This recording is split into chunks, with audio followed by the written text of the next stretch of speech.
हर एक से मोहब्बत भी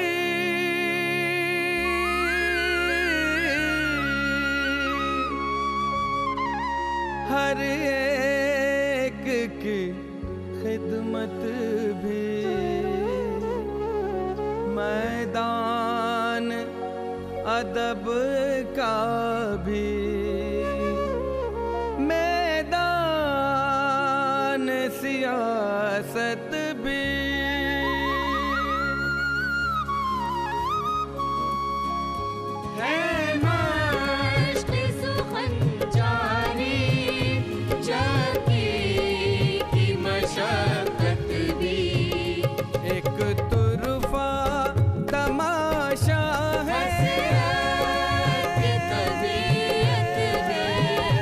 हसरत की तबीयत भी।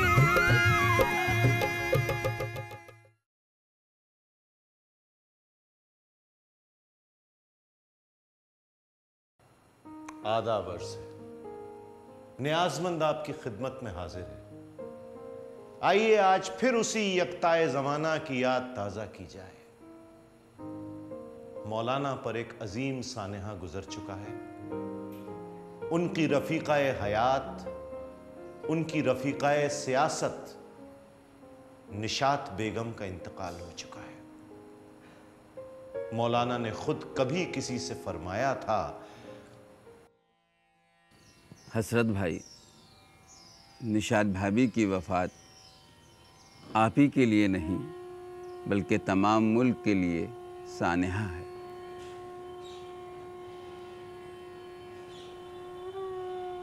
रंज क्या क्या न सहे उसने बदौलत मेरी।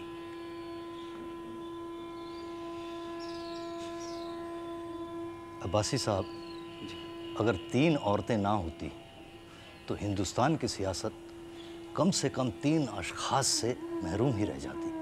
यानी अगर कमला नेहरू ना होती तो जवाहरलाल नेहरू साहब ज़्यादा से ज़्यादा एक कामयाब बैरिस्टर होते। मौलाना आज़ाद की अहलिया ज़ुलेखा ना हो तो वो कलकत्ते में बैठे अखबार निकाल रहे होते।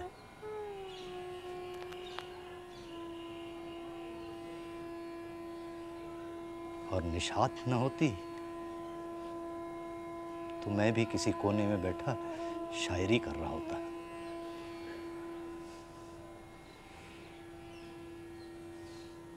खुदा बख्शे बहुत सी खूबियां थी मरने वाले में। बेशक अल्लाह आपको सब्र दे। लेकिन मौलाना इन सब के बावजूद अपने नस्ब-उल-ऐन यानी कि हिंदुस्तान की आज़ादी, वो भी मुकम्मल आज़ादी, वो भी बिना किसी शर्त के से गाफिल नहीं। जिन्ना मुस्लिम लीग को एक नए ढर्रे पर ले जा रहे हैं, वो ब्रिटिश हुकूमत से ताउन करके मुसलमानों के लिए एक नए मुल्क का ख्वाब देख रहे हैं। मुस्लिम लीग लाहौर 1940 के सालाना इजलास में एक अलग मुस्लिम मुमलिकत की मांग कर बैठती है। मौलाना इन सबसे खासे आजुर्दा खातिर है। आप क्या समझते हैं, जिन्ना आपकी बात मान जाएंगे? क्यों नहीं मानेंगे? मैं कल दिल्ली जाऊंगा ही जाऊंगा। जिन्ना से मिलूंगा और उनसे कहूंगा कि वो अंग्रेज हुकूमत से किसी भी तरह के ताउन से बाज रहें।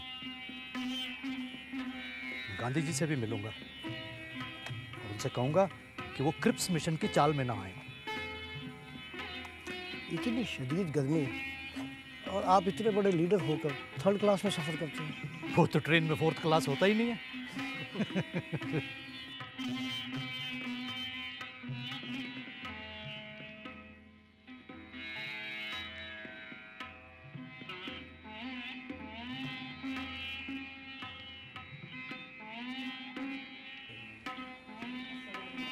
पता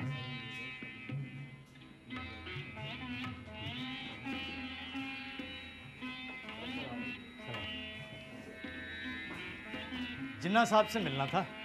जिन्ना साहब फरमाते हैं वो आज बहुत मसरूफ़ हैं, वो मिल नहीं पाएंगे। शाम 4 बजे आ जाइए, सिर्फ 15 मिनट के लिए।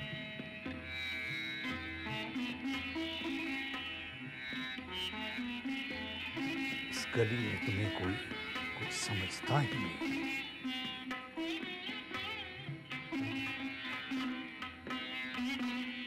अच्छी बात है जनाब, 4 बजे हाजिर हो जाऊंगा।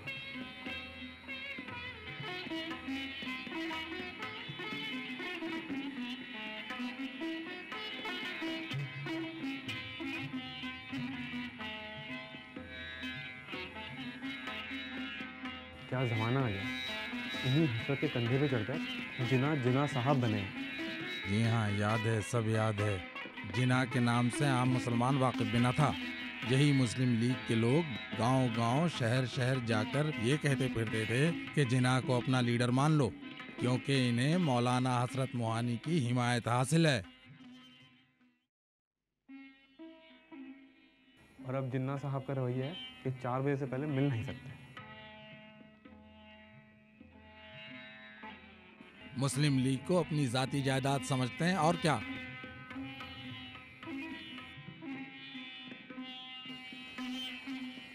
अच्छा भाई खलीकुल साहब, हम चलते हैं, आप ही अपने मौलाना को समझाइए। हाँ हाँ, आप समझाइएगा। आप जी, कोशिश करूँगा।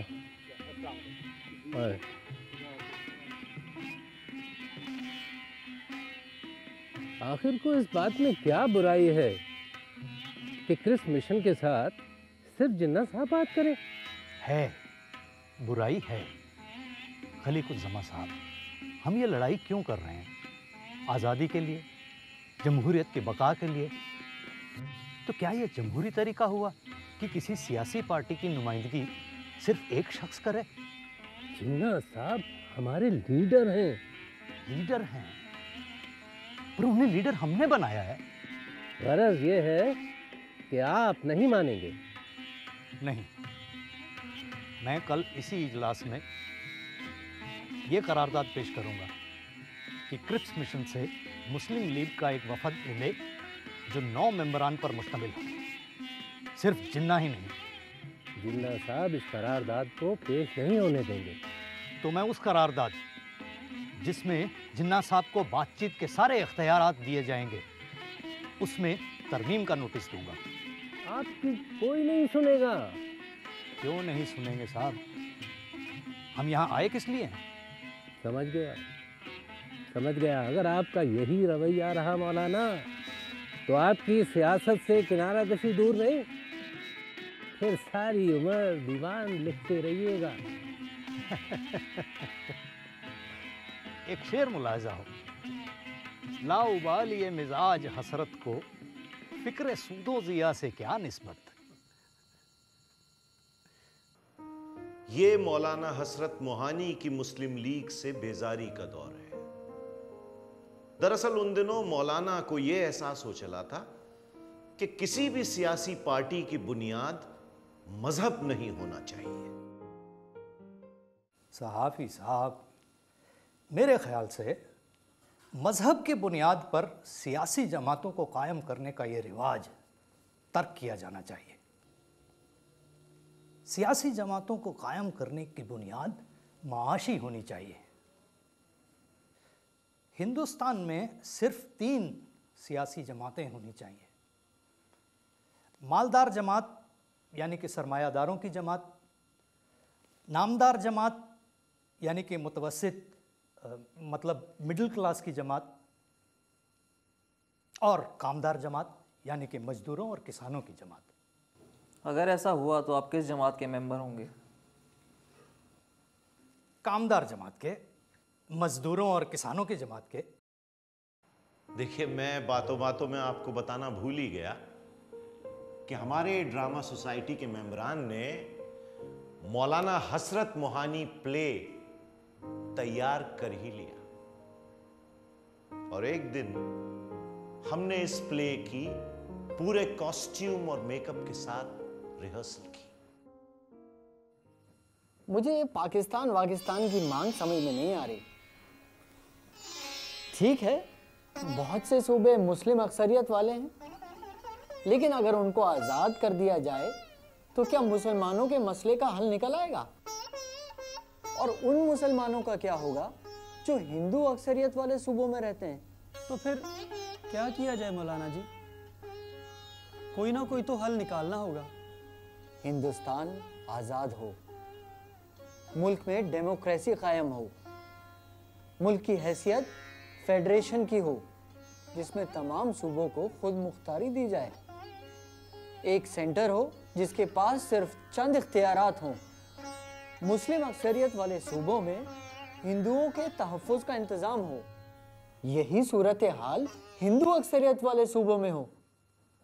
1945 के आम इंतखाबात में मौलाना हसरत मोहानी मुस्लिम लीग के टिकट पर यूपी लेजिस्लेटिव असेंबली में चुने गए।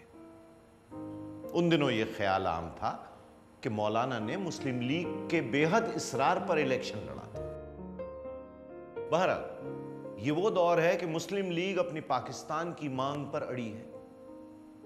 उसने 1946 के कैबिनेट मिशन प्लान, जिसमें एक मुत्तहिद हिंदुस्तान की बात कही गई थी, उसे भी ठुकरा दिया है।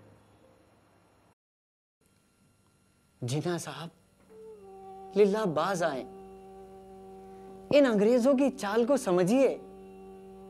ये आपको क्या दे रहे हैं? एक कटा फेटा पाकिस्तान। मोहानी साहब, आप कटे फिटे पाकिस्तान की बात करते हैं। मुझे तो रुमाल बराबर पाकिस्तान भी मंजूर है। उसमें कितने मुसलमान समा जाएंगे?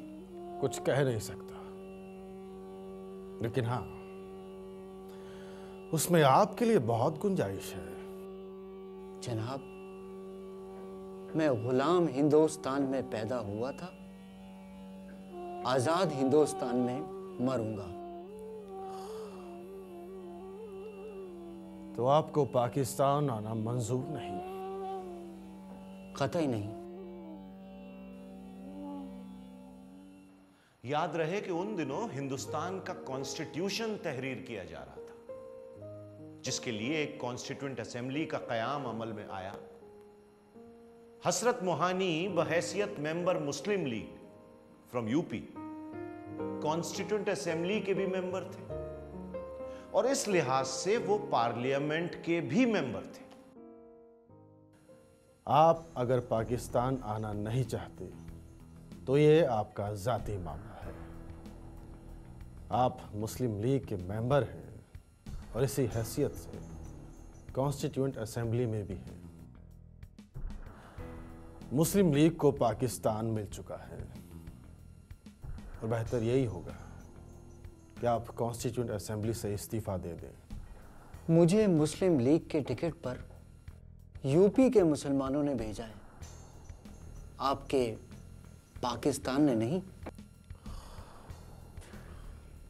मैं इस्तीफा नहीं दूंगा।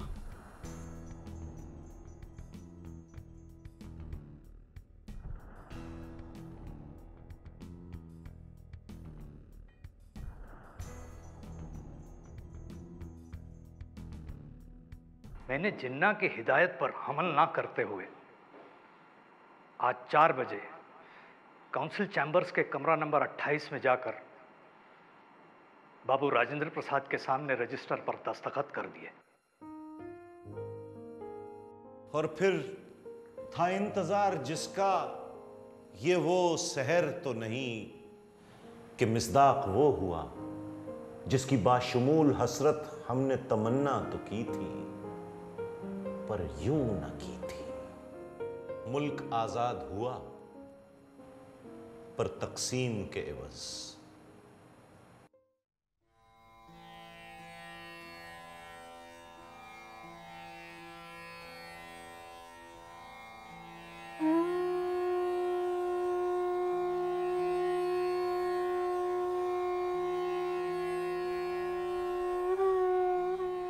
हसरत ने ना तो पाकिस्तान की तजवीज़ कभी कबूल की, ना ही पाकिस्तान जाना। कूचाए यार छुटा है न छुटेगा हसरत, खाक में अब तो यहीं मिल के दिखाना है मुझे।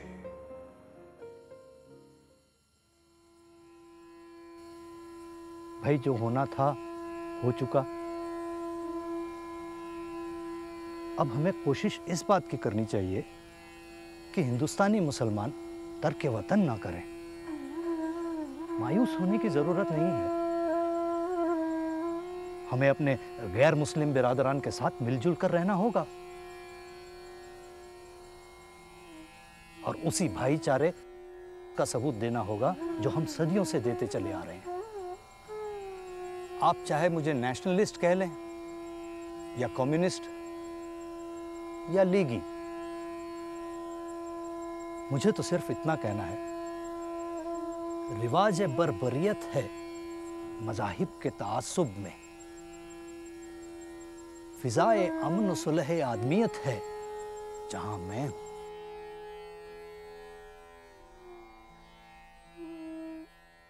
हिंदुस्तान आजाद हो चुका है। कॉन्स्टिट्यूशन साजी का सिलसिला जारी है।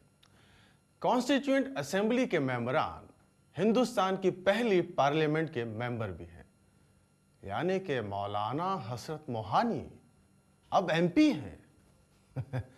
अब जरा हमारे इस एमपी की शान तो देखिए। अरे मौलाना साहब, आधा वर्ष है जनाब, कैसे मिजाज हैं? बहुत अच्छे।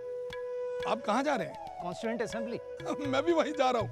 आपके लिए तो हमारी मोटर गाड़ी हाजिर है। जनाब, अभी न हाथों में ताकत न पाँव में जुम्बिश वाली उम्र नहीं आई है। आधा वर्ष है।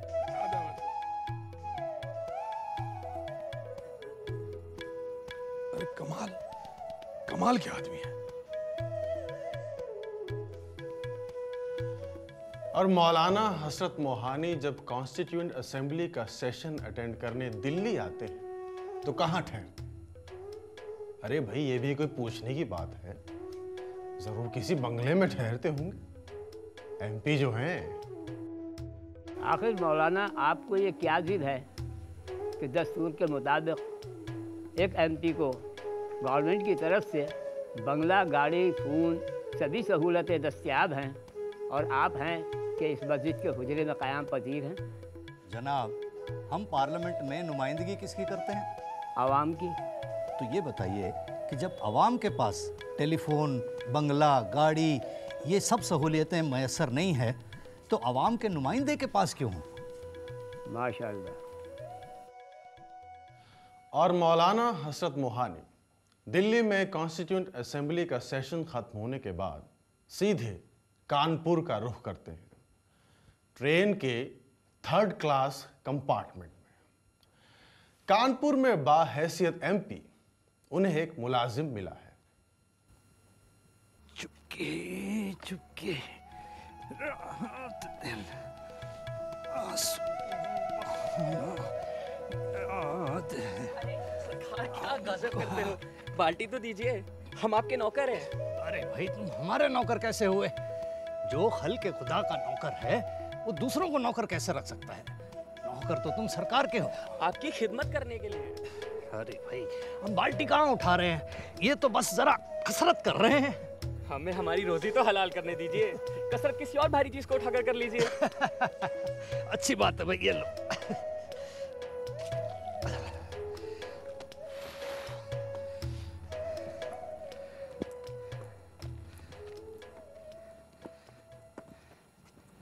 अरे, क्या ये समाचार सही है?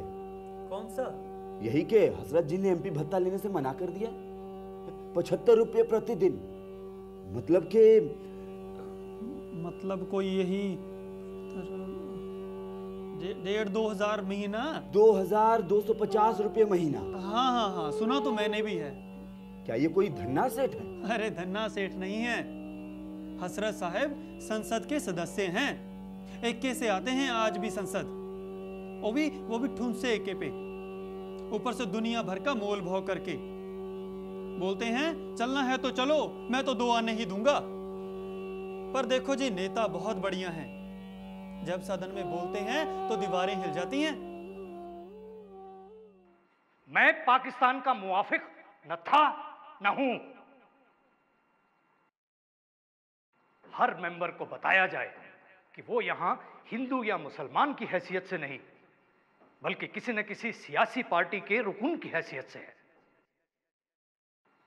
हम भारत के अवाम मतानत और संजीदगी से अज़्म करते हैं कि हम भारत को union of Indian socialist Republic बनाएंगे।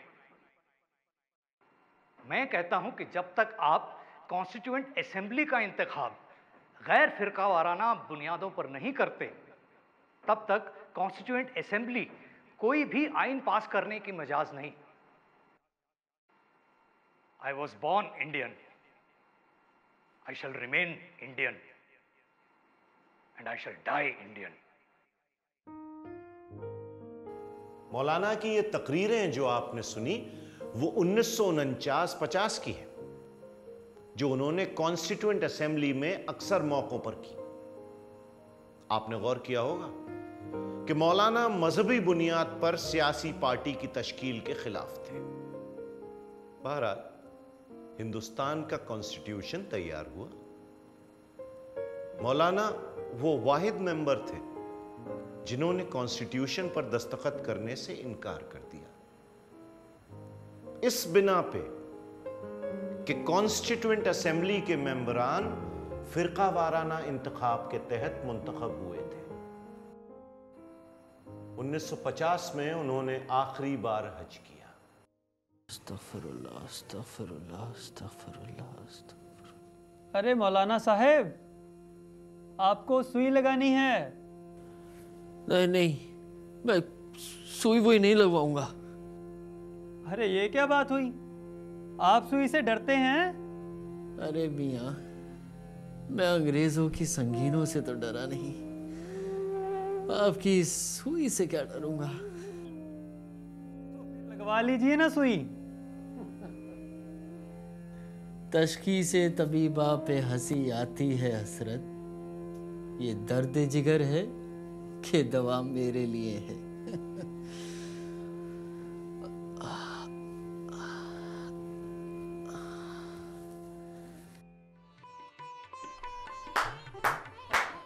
अरे वाह, क्या बात है। सर कैसा लगा? बहुत बढ़िया, बेहतरीन। लेकिन अगले हफ्ते जो एक्चुअल परफॉर्मेंस है प्ले की, वो इससे कम से कम 20 गुना ज्यादा अच्छी होनी चाहिए। सर आप फिक्र ना करो, हम पूरा जोर लगा देंगे। हाँ, लेकिन एक बात लगी कि 1 घंटे के प्ले के अंदर हसरत की पूरी जिंदगी को पेश कर पाना बहुत दुश्वार है। ये तो है ना? ये तो है सर। इनफैक्ट मुझे तो लगता है कि इसके लिए एक फिल्म भी नाकाफी होगी, है ना? तो सर, तो फिर क्यों ना एक सीरियल? हाँ यार, व्हाट एन आइडिया।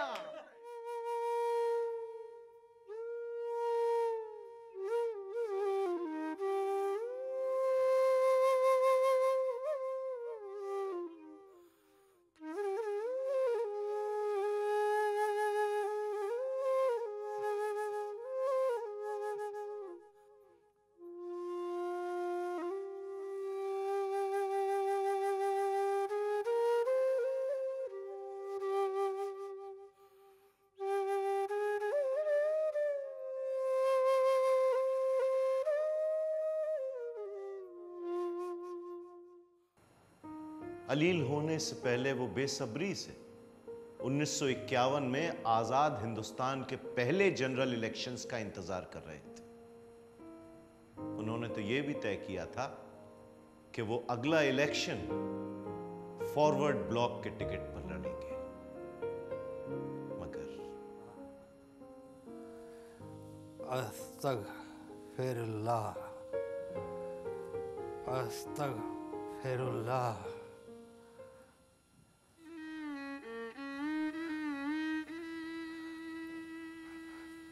आप सब क्यों परेशान होते हैं? आज कोई नई बात तो नहीं हो रही?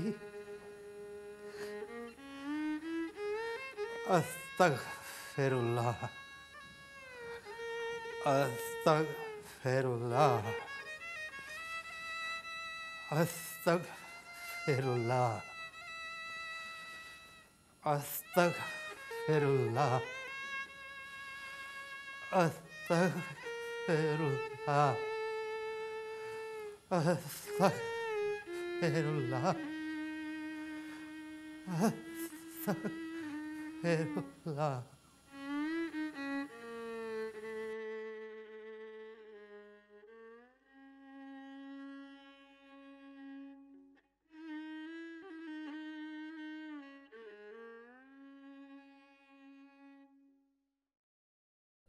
शायद जहाँ से हसरत दीवाना चल बसा, हाँ हाँ जभी तो चश्म जुनू कश्कबार है।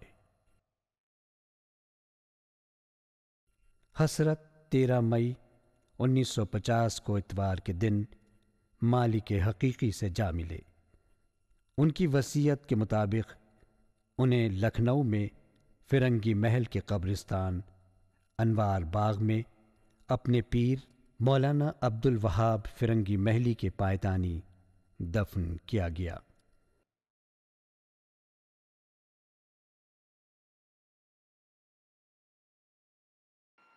I was born Indian.